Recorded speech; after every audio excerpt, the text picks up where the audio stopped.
C'est pas facile de passer derrière mon remplaçant, hein, au début. Finalement, peut-être qu'il faudrait, mais on ne peut pas, hein, on ne peut pas permuter. Bon, j'ai quand même un avantage, vous aussi, mesdames, c'est qu'il faut des femmes en politique. Alors voilà, parfois, c'est la femme qui est titulaire et c'est l'homme qui est suppléant. Et ma foi, c'est quand même un petit peu un juste retour des choses. Voilà. Bon, je savais que j'allais parler en dernier. Je ne savais pas ce que mes partenaires allaient dire. Donc, vous imaginez que ce n'était pas facile de construire un propos. Alors, j'ai essayé quand même. Alors, bien sûr, la NUPES, tout le monde connaît maintenant. Et puis, la NUPES, vous l'avez là, en fait, devant vous, en chair et en os, présent devant vous. Puisque, oui, comme l'a dit tout à l'heure un intervenant, ça y est, on a réussi.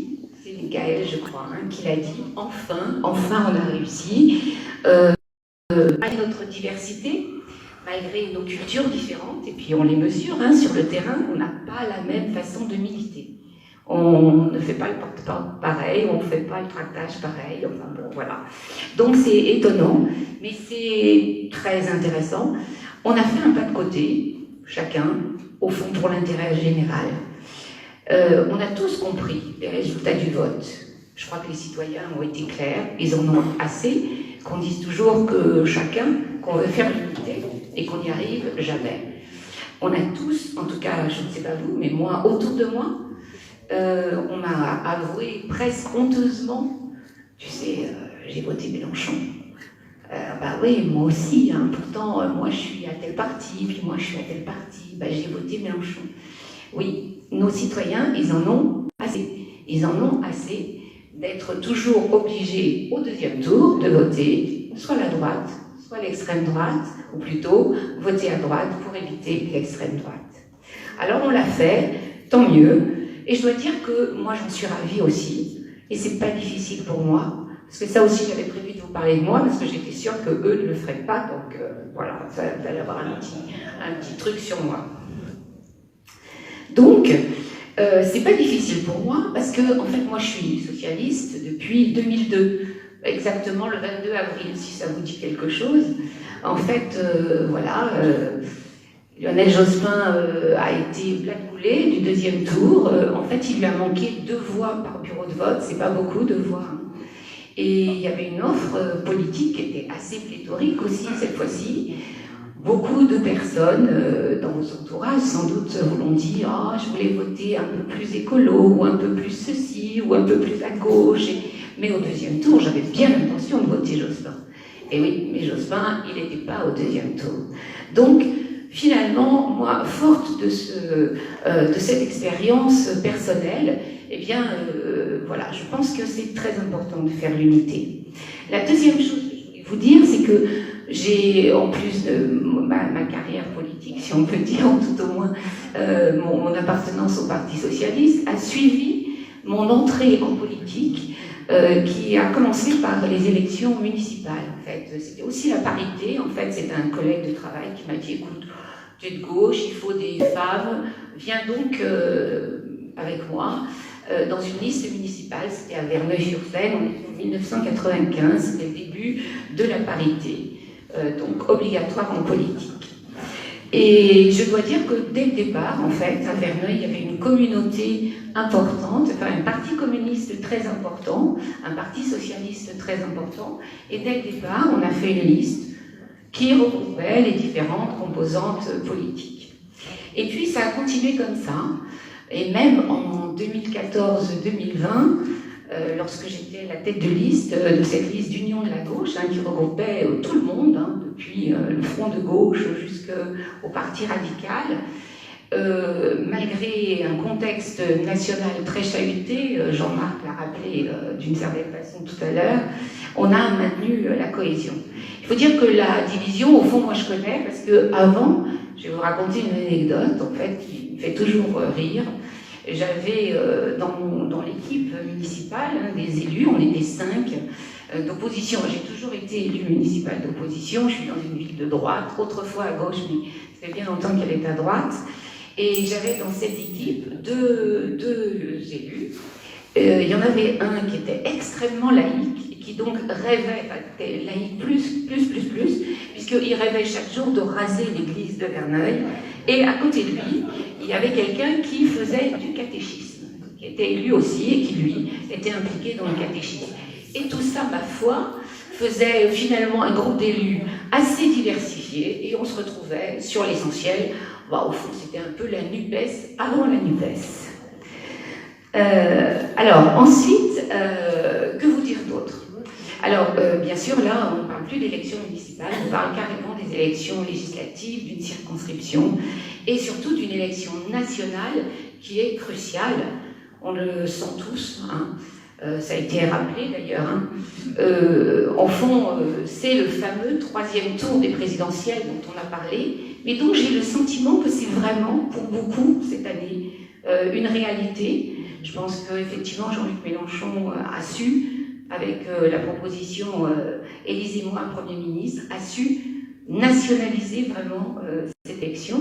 Hein, et donc, c'est un peu passé, ce qui fait que, contrairement à d'autres fois, on ne nous interpelle pas sur la rue ou l'autoroute qui va passer, ou etc. Mais on nous interpelle bien sur le contenu du programme et des enjeux qui sont réellement de gouvernement et nationaux.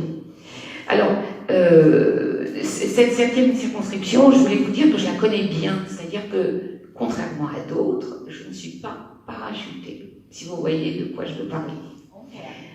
Non, elle s'appelle Nadia Hay, elle vient de la 11e circonscription, elle est candidate pour La République En Marche, et donc elle est parachutée dans la 7e. Alors, pas moi, parce que figurez-vous que j'habitais La Frette-sur-Seine, dans le Val d'Oise, et j'avais 10 ans, et que je prenais le train pour aller au collège à Conflans. C'était à l'époque le collège, peut-être que certains l'ont connu, aujourd'hui c'est le lycée Jules Ferry, à l'époque c'était un collège, et j'y allais, je prenais mon petit train, j'allais à la gare de Conflans, je passais la passerelle sur les voies ferrées, certains se souviennent, je croisais les ouvriers de la LTT, etc., etc. Et il y avait même, si certains, alors de moi, je ne sais pas s'ils se souviennent, il y avait des vendeurs de marrons chauds en hiver, c'était délicieux.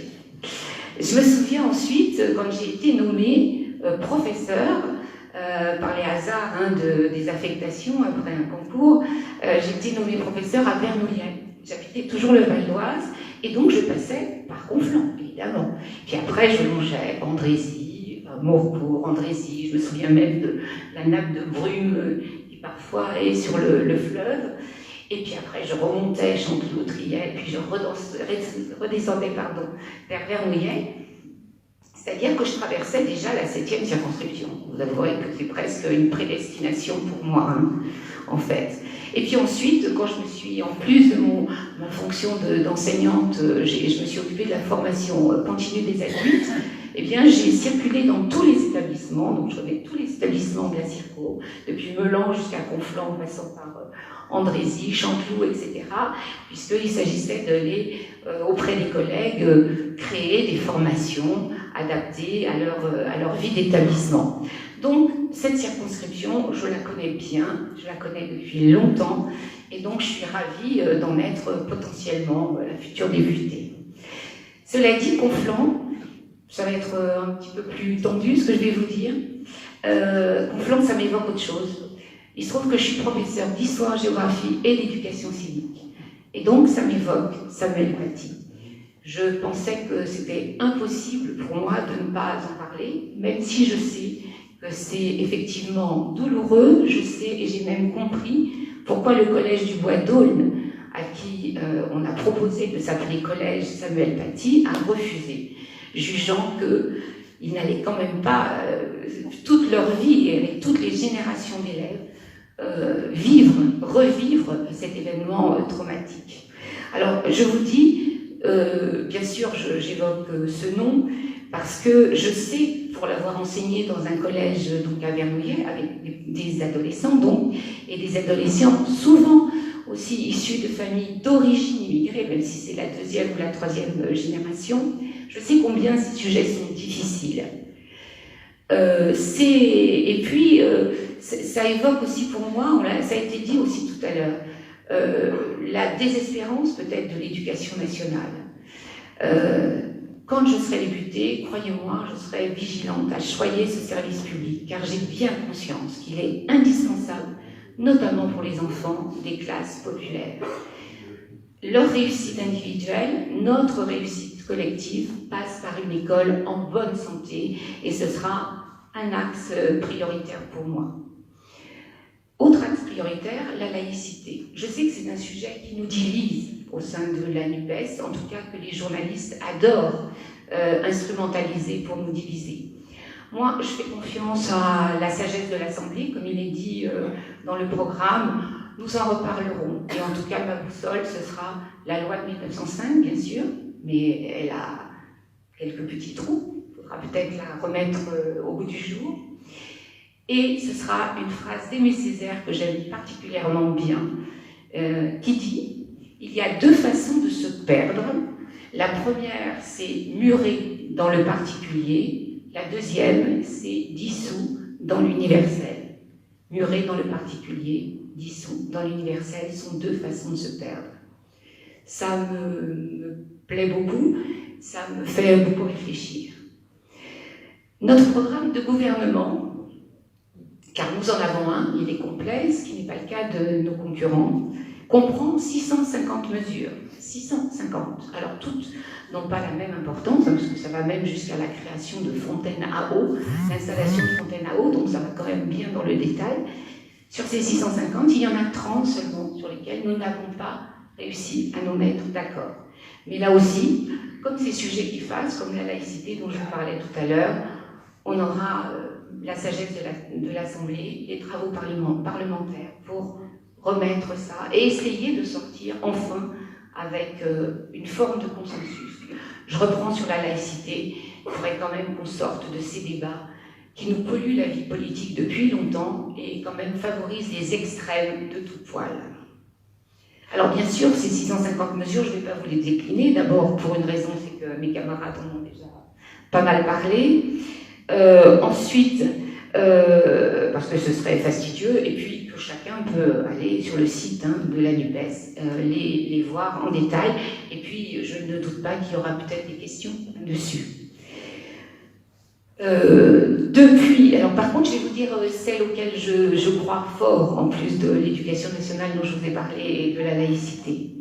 Depuis 50 ans, les politiques libérales qui ont été très bien incarnées par Margaret Thatcher et Ronald Reagan, nous avons vu nos services publics dégénérer, ils coûtaient trop cher, ça a été rappelé. L'école, la justice, la police, la santé, dont nous avons vu récemment l'importance. Ce matin, aux informations radiophoniques, j'entendais à la fois parler d'école et de santé.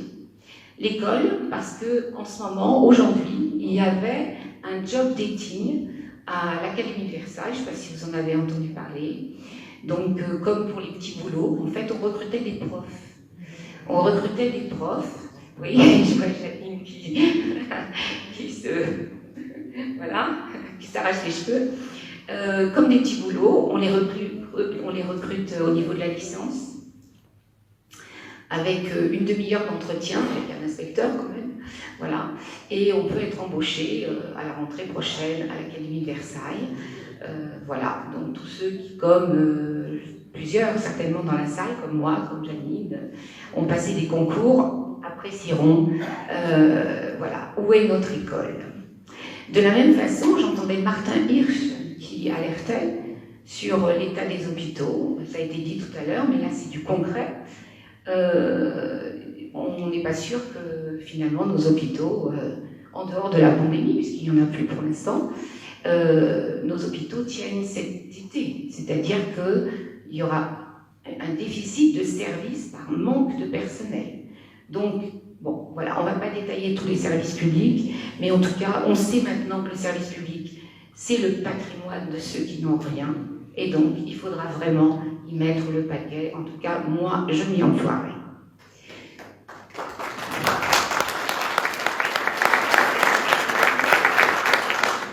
Voilà, j'irai dans le sens, donc je vais lire ce que j'avais écrit, parce que parfois il faut se ressentir. concentré. J'irai dans le sens de leur présence partout sur le territoire, de leur efficacité, du respect de leur personnel et du service au plus grand nombre, notamment aux classes populaires. L'idée que l'on trouve dans la NUPES d'instaurer la gratuité des premiers kilowattheures d'électricité et des premiers mètres cubes d'eau serait, de mon point de vue, un formidable progrès au service donc de notre société. Léon Blum disait « Le socialisme est né de la révolte contre les cruautés du capitalisme ». Alors c'est le socialisme au sens large, hein, bien sûr. La semaine dernière, avec Alexandre, nous nous sommes rendus auprès de grévistes d'une EHPAD qui se trouve à Vaux-sur-Seine, de la société Orpea, dont maintenant tout le monde connaît le nom. Alors, toutes des femmes, petit salaire, pas de plan de carrière, menacées cette année en plus de ne pas recevoir de prime d'intéressement, sur laquelle, bien sûr, elles comptaient, puisque c'est ce qu'elles avaient habituellement. Que dit Orpea? Orpea dit cette année, nous n'avons pas fait de bénéfice, donc pas de prime d'intéressement. Alors, bien sûr, c'est un événement local, mais qui est si significatif de notre société, qui finalement privilégie Orpea, dont on a appris, tout à l'heure j'avais une info sur mon téléphone, qui disait que Orpea est désormais pointé pour fraude fiscale, etc. Enfin bon. Donc on va découvrir un monde. On avait déjà découvert pour Orpea qui le limitait les soins à leurs résidents pour faire plus de bénéfices. On sait maintenant qu'ils participent donc à ce capitalisme financier qui s'est mis en place. Donc je mettrai toute mon énergie dans l'élaboration des lois qui remettront de la justice sociale. Rétablissement de l'ISF et suppression de la flat tax, impôt universel sur les multinationales d'un côté, etc. Ça a été rappelé aussi par Alexandre. Augmentation des salaires de l'autre, SMIC à 1 500 €, blocage des prix, droit de partir à la retraite à 60 ans, protection des employés par le droit du travail, notamment dans les plateformes numériques, égalité salariale entre les femmes et les hommes, etc., etc. Mais ce ne sera pas mon seul combat. Ça a été dit aussi, je crois qu'il faut avoir un combat dans le domaine institutionnel. Il nous faut revivifier impérativement notre démocratie, car après 60 ans, il est évident que la Ve République est un peu à bout de souffle. Souvenons-nous qu'en plus François Mitterrand parlait du coup d'État permanent, et bon, on peut encore le mesurer. Je m'investirai dans cette réforme constitutionnelle pour un Parlement plus représentatif, avec le scrutin proportionnel, pour un président qui aura moins de pouvoir, notamment en matière de nomination. Vous savez que c'est lui qui nomme, par exemple, les plus hauts magistrats, donc il faut une justice qui soit plus indépendante. Et puis, bien sûr, pour une démocratie plus vivante, en faisant participer les citoyens, c'est déjà ce que je portais en 2007 avec la candidature de Ségolène Royal. Enfin, car on ne peut pas tout faire dans la vie, un des axes principaux de mon mandat sera de m'investir dans la lutte pour la viabilité de notre planète, au profit de la jeunesse, pour la protection de la biodiversité et le bien-être animal. Il n'est pas acceptable, il est même effarant que certains jeunes souffrent aujourd'hui du syndrome d'éco-anxiété. Cette jeunesse qui a le sentiment de ne plus avoir d'avenir sur notre terre, le sentiment que cette terre n'est plus accueillante et va disparaître. Cela vient en plus pour la jeunesse s'ajouter à beaucoup de tristesse, beaucoup de souffrance. Parcoursup, ça a été dit, qui accroît les inégalités, notamment entre les filles et les garçons, qui doute plutôt aussi cette jeunesse de son avenir. Aussi, très souvent, je pense que vous l'avez vécu comme moi, les jeunes se disent oui, pour toi, tu me parles de ta retraite, mais moi, est-ce que j'aurai une retraite? Ces jeunes qui se tombent dans la précarité, par exemple avec la réforme de l'assurance chômage, il y a 350 000 jeunes qui ont été touchés par la réforme de l'assurance chômage, et puis la précarité engendrée aussi par la crise sanitaire. Nous garantirons aux jeunes les moyens de poursuivre leurs études sereinement et de s'insérer dans la vie avec une allocation égale on disait 1063, en fait c'est le seuil de pauvreté, hein, qui est à peu près 2000 €. Il est vrai sinon que la planète souffre.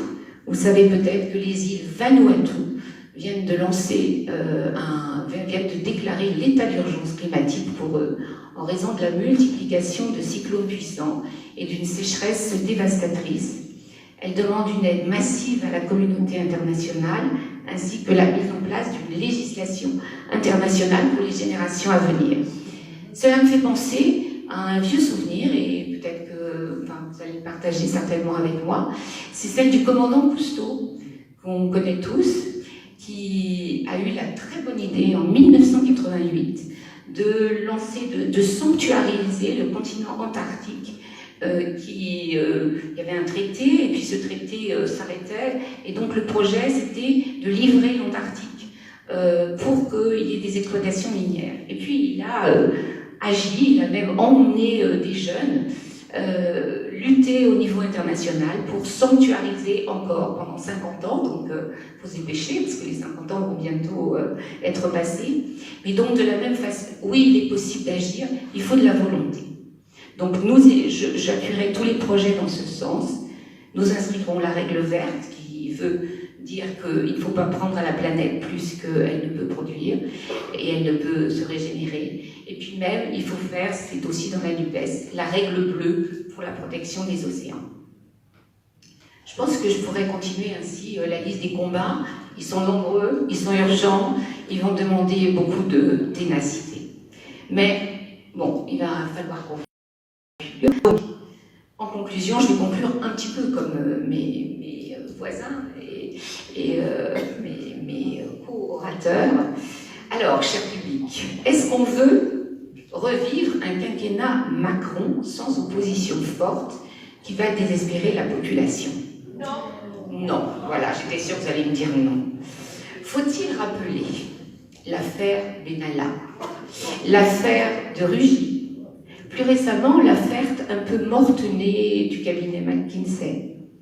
Faut-il rappeler les cahiers de doléances, les grands débats, les autres conventions citoyennes qui sont mises en place pour soi-disant résoudre des crises et sur l'issue desquelles le président s'assoit allègrement tout en ayant promis le contraire?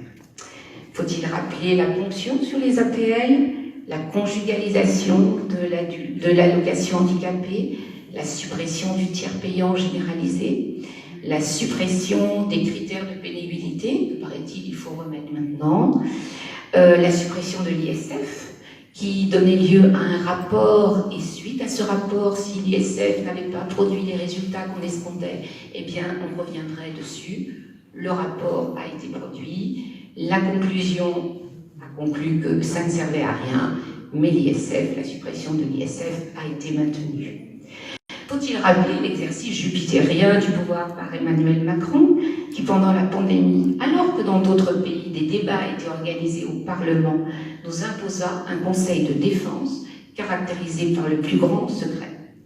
Je passe sous silence, mais vous en aurez, tout à l'heure ça a été rappelé aussi, les phrases assassines qui échappent parfois à une communication d'Emmanuel Macron, qu'il faut le dire, est quand même, sinon, parfaitement maîtrisée.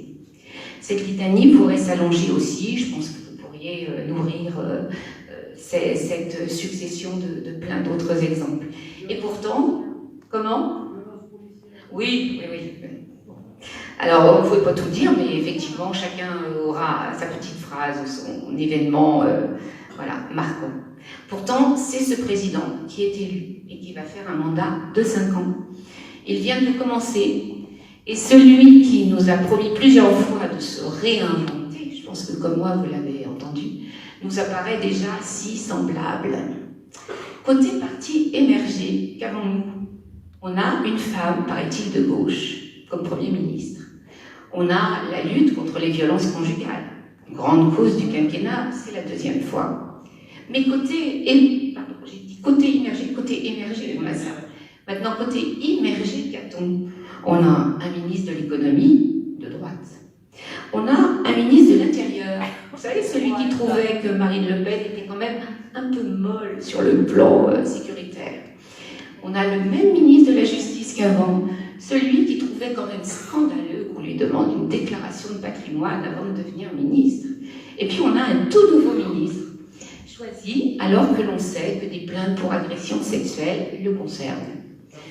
Face à ce nouveau quinquennat qui débute, il n'y a plus d'alternative, il n'y en a qu'une, il faut aller voter. Il faut que les députés de gauche soient les plus nombreux. Alors, merci aux militants qui sont dans la salle et qui déjà déploient toute leur énergie pour convaincre la population.